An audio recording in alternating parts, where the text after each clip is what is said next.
I think the title was pretty interesting, and I didn't quite understand what does it mean.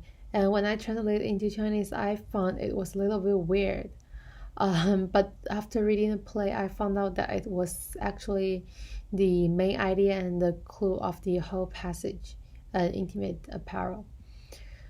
And question two about the values. I think the first very important value was that how people are brave to pursue their own love and romance, just like Esther did.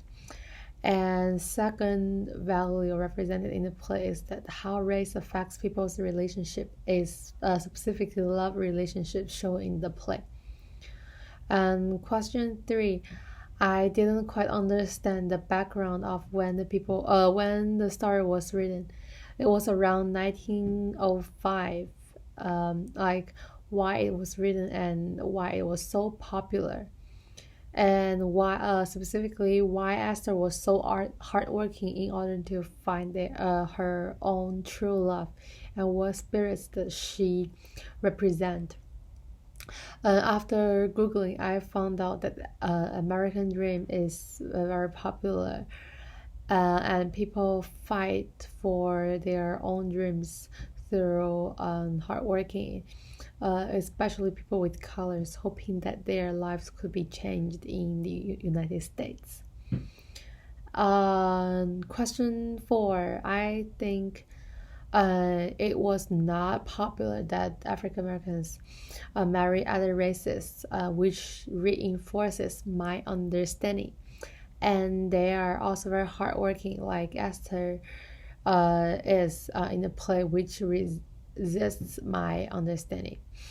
And Esther's experience and her hope to find her true love reveals the fact that the intimacy among people is very complicated, and people's emotions are also very complicated. Question five. I think the stereotypes towards African Americans and other groups of people still exist today.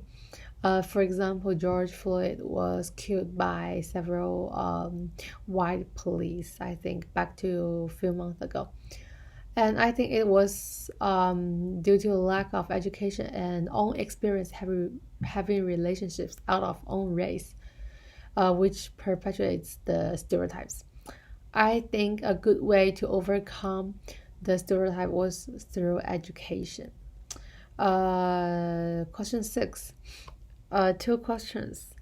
First is who is writing for George if he could not write or read? And another question is if Esther were pregnant at the end of the play, who should be the father? And yeah.